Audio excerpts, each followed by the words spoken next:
Oops, my mistake. User error. Honestly, I'm so sorry. Right, so I can't see very well with the sun in my eyes. Is not the reason why. I just forgot.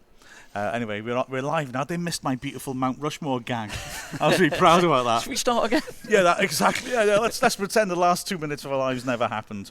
That was good, wasn't it? Yeah. we'll do the same questions again. That was good. We like that, don't and we? I'll apologise to anybody who's watching who can lip read, because we're going to say the same thing again. But no, really good, disciplined performance. Dean set his stall out. Players took it on board, executed it perfectly. Really unlucky to be going to a replay. By far the best out of the two teams. How many clean sheets have we had at home on the bounce now, Colin? I can't recall. If I remember correctly, from my calculations, I'd say 3.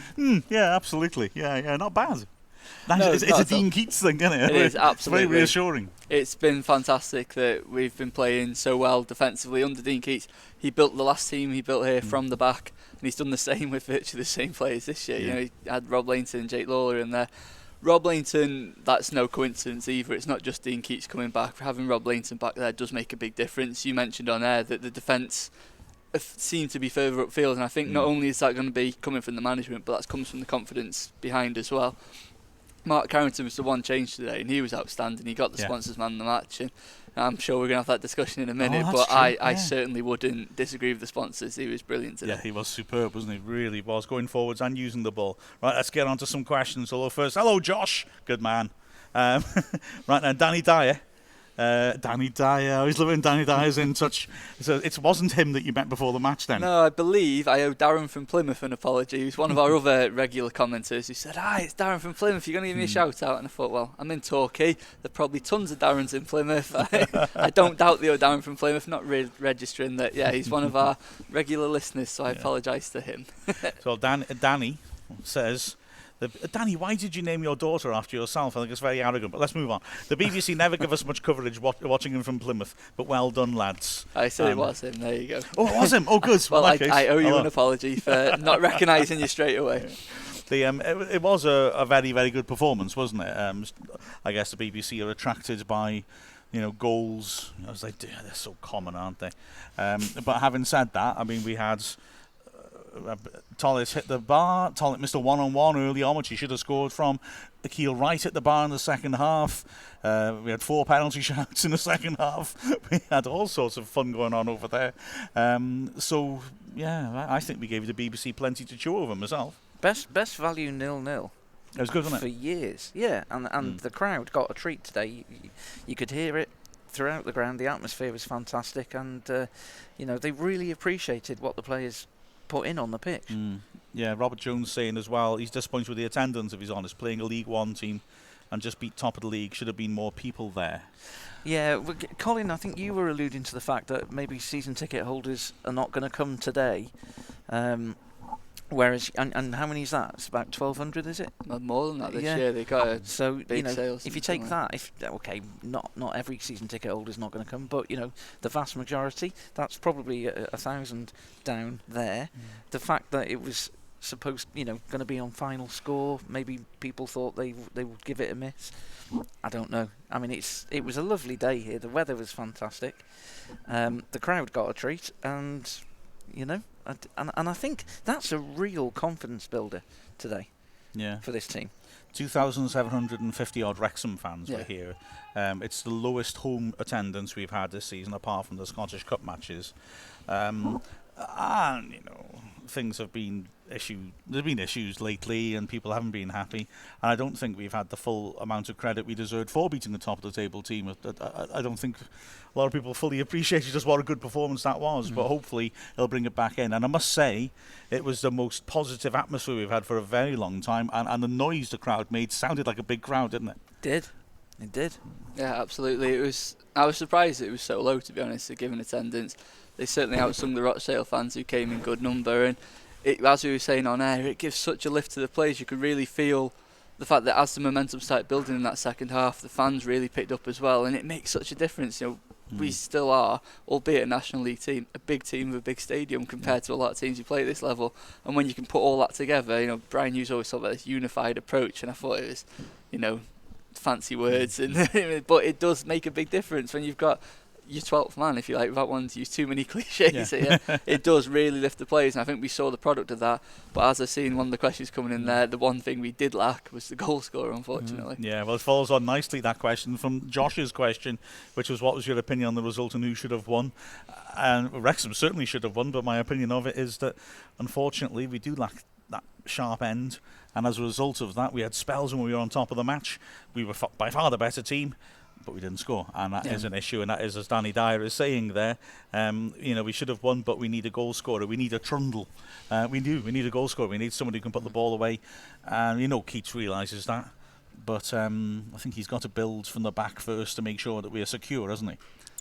Yeah, it is a two-stage process, and we were talking about this in commentary, that they've definitely sort of steadied the ship in what they've done so far in making us hard to break down again.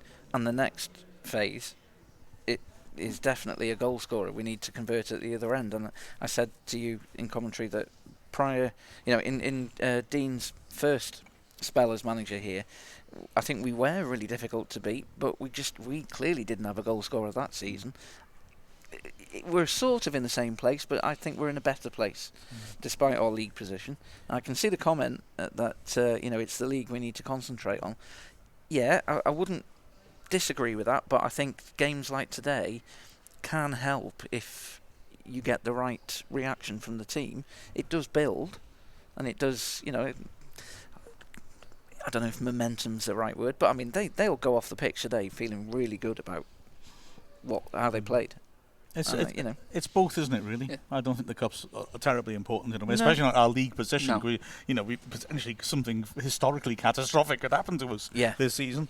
But like you say, the confidence grows from cup runs and performances like that, doesn't it? Yeah, absolutely. And we saw it last year with the game here against Newport, the 0-0 draw. Similar to this, we should have won and came away from that feeling really positive.